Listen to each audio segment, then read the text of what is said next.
세계 3대 부자나 3대 진미, 그리고 3대 운동 등 각 분야 대장들을 가리키는 이런 수식어 한 번쯤은 들어봤죠. 이 세상에 수많은 사람들과 다양한 분야들이 있는 만큼 이런 시리즈가 만들어지는 것 같은데, 특히 많은 사람들의 소비 욕구 폭발시키는 시계나 자동차 같은 사치품에서 자주 들어봤을 거예요. 뭐 세계 몇 대 브랜드니 그런 거요. 저는 그 중에서 단연으뜸인 게 화려한 보석으로 장식된 주얼리라고 생각되는데요. 흔히 세계 10대 주얼리로 알려진 브랜드가 있고, 이 중 매출로만 탑3를 달리는 브랜드가 바로 까르띠에와 티파니, 그리고 오늘 이야기의 주인공인 이곳인데요. 여기가 결혼을 앞두신 커플이나 액세서리를 좋아하는 분들이라면 한 번쯤 들어봤을 만한 곳이에요. 바로 그리스에서 건너온 한 청년이 탄생시킨 화려함의 정점인 주얼리 브랜드 불가리입니다.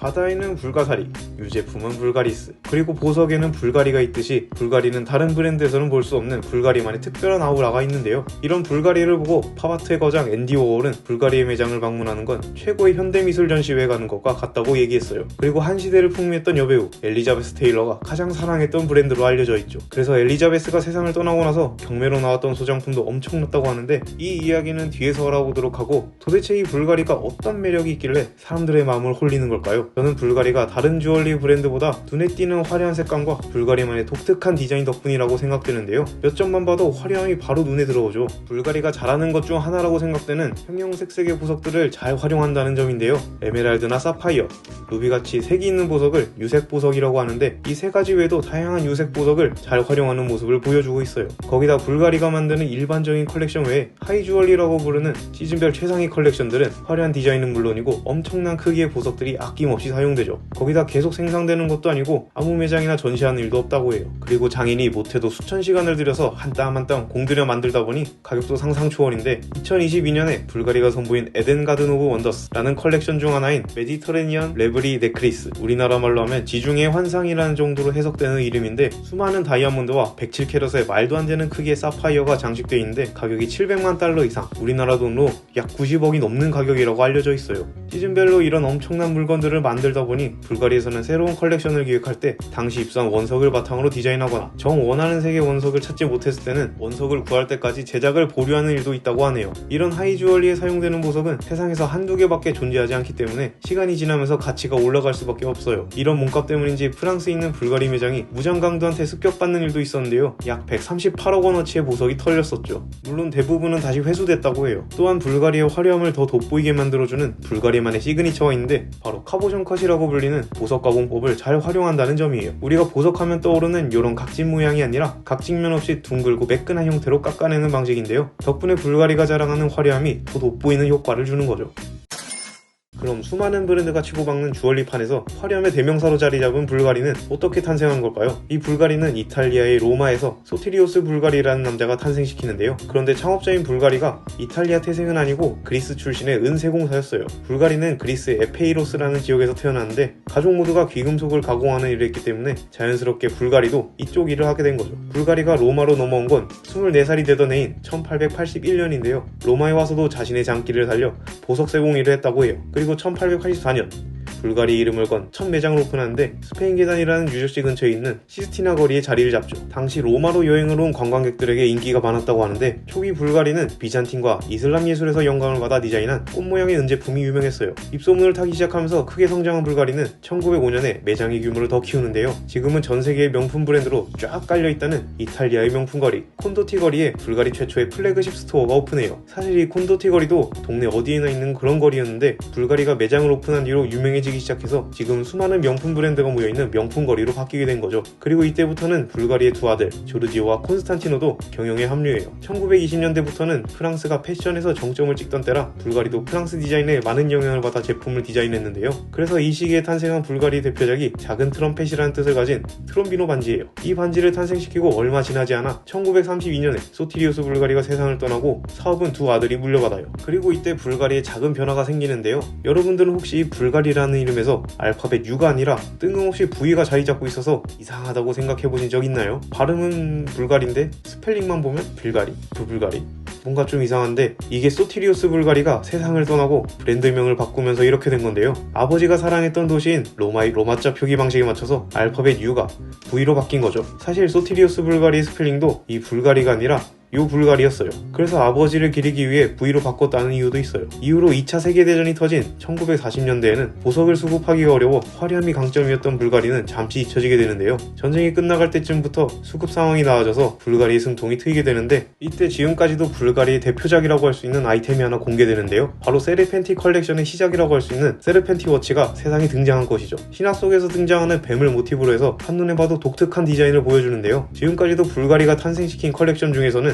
가장 성공한 주얼리예요. 그렇다 보니 불가리의 상징으로 자리 잡게 되죠. 초창기 세르펜티의 디자인을 보면 이게 시계가 맞나 싶을 정도로 특이한 디자인에다가 저렇게 칭칭 감겨 있으면 착용은 어떻게 하고, 그리고 시계라면서 다이얼은 안 보이는데 진짜 시계가 맞나? 진짜 여러 의문이 생기는 디자인이죠. 우선 시계 다이얼은 이 뱀의 입을 열어보면 짜잔 하고 등장해요. 그래서 사람들은 이 세르펜티 시계가 처음 출시됐을 때 비밀 시계라는 이름을 불렀다고 해요. 그리고 시계가 이런 식이면 어떻게 착용하는지도 궁금하실 텐데, 이게 투보가스라고 불리는 불가리만의 전매 특허 방식인데요. 정말 볼 때마다 신기하고 이런 걸 어떻게 만들었나 싶은데, 간단하게 알아보자면 원통형 금속 틀에다가 메탈 밴드 2개를 꼬아서 만든 코일에 금속을 결합시키는 방식으로 제작된다고 하는데, 코일에 사용되는 금속마다 탄성이 달라져서 제품마다 사용되는 금속이 다르고 제작 과정에서 용접은 일체 사용하지 않는다고 해요. 그래서 스프링처럼 유연하게 움직이고 착 감기는 착용감으로 생긴 거랑은 다르게 굉장히 편하다고 해요. 그래서 이 투보가스 기법이 세르펜티 외에도 다양한 제품군에도 사용되고 있죠. 이렇게 불가리 역사상 가장 인정받는 아이템이 출시되고 1950년대와 60년대는 불가리가 가장 많이 알려지는 시기가 되는데요.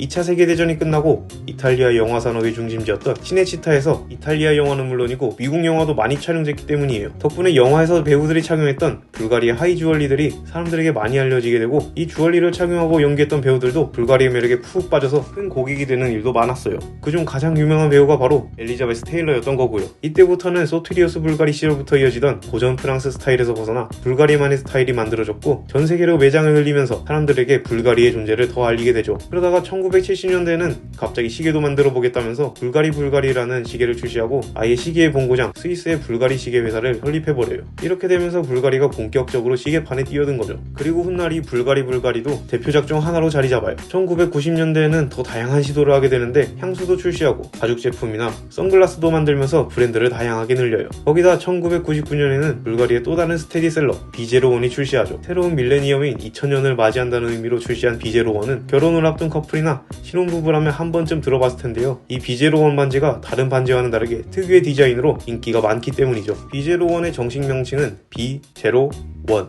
이렇게 표시하는데, B는 불가리, 제로는 새로운 밀레니엄, 1은 새롭고 무한한 시작을 의미해요. 2000년대를 새롭게 맞이한 불가리는 더 다양한 활동을 하는데요. 우선 2000년에는 오데마 피게의 로얄오크와 파텍 필립의 노틸러스 등 엄청난 시계들을 디자인한 전설적인 시계 설계자 제라드 젠타와 협업하고 그의 개인 브랜드까지 인수하면서 명품 시계 브랜드로 도약하기 위한 투자를 진행하죠. 덕분에 불가리는 옥토라는 남성 시계를 만들어내는데, 이 시계가 얼마나 대단하냐면 출시하자마자 기계식 시계 중에서 가장 얇은 두께로 신기록을 세웠기 때문이죠.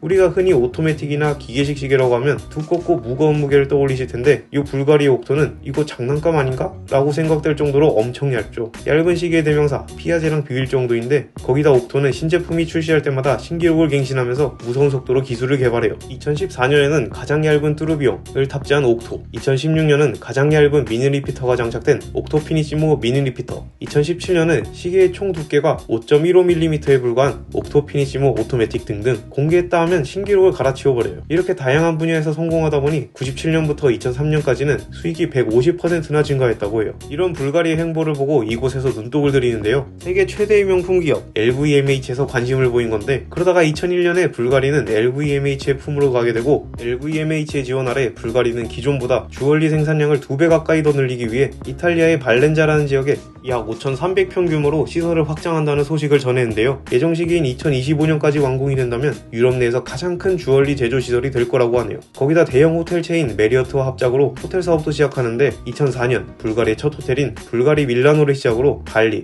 런던, 베이징, 두바이 등등 세계 주요 관광지에 불가리 호텔이 자리 잡아요. 이렇게 점점 덩치를 키워가면서 불가리는 세계 최고가 되기 위한 행보를 보여주고 있죠.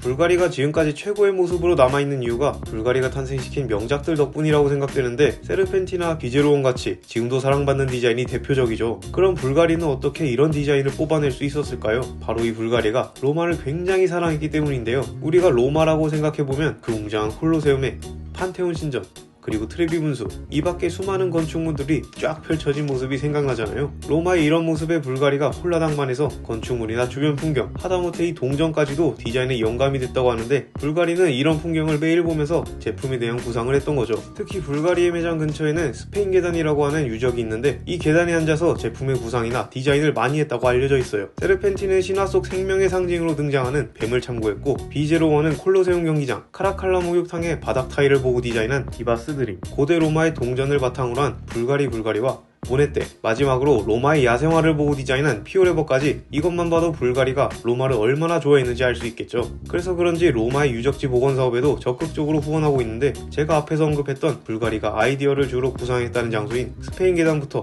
카라칼라 목욕탕, 그리고 로마의 광장 중 하나인 라르고 디 토레 아르젠티나, 이 세 곳의 복원 작업을 지원하고 있죠.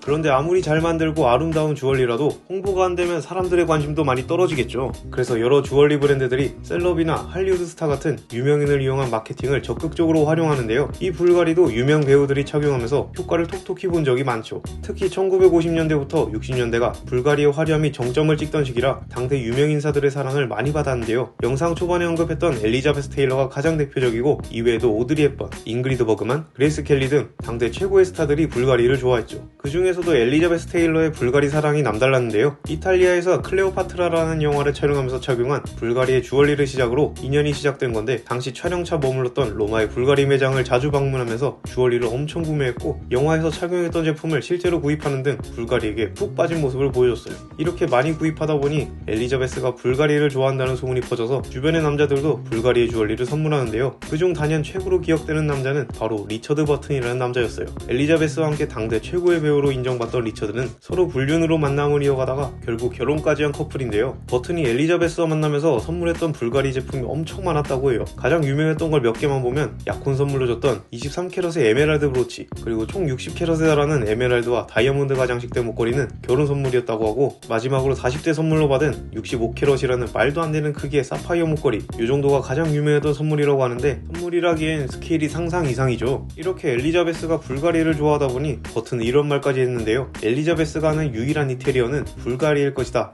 라고 했을 정도니까요. 이렇게 엘리자베스가 소장하던 불가리의 주얼리와 그 외에 값비싼 보석들이 상당히 많다 보니 엘리자베스가 세상을 떠나고 엄청난 양의 보석이 경매로 나왔다고 하는데요. 역사적 가치와 스토리 덕분에 그 가치가 상당히 올라서 주얼리 하나로 서울에 있는 최고가 아파트 하나쯤은 아무렇지 않게 살 만한 가격이었어요. 우리나라 대표 수집광으로 알려진 이랜드의 박성수 회장도 엘리자베스가 소장하던 다이아몬드를 약 101억 원에 낙찰받았죠. 특히나 엘리자베스가 소장했던 불가리 작품 9점은 불가리에서 전부 사들이는데요. 앞에서 언급했던 엘리자베스가 받았던 선물 3종만 해도 엄청난 비용이 들었다고 해요. 이렇게 다시 입수한 주얼리들로 엘리자베스 테일러 컬렉션이란 이름으로 불가리 내부에서 소장하기로 하죠. 그리고 불가리는 수많은 레드카펫 행사에서 아름답고 화려한 작품들로 스타들은 물론 행사장 전체를 빛내주고 있는데요. 블랙핑크의 리사와 배우 고소영도 불가리의 앰버서더로 활동하고 있죠.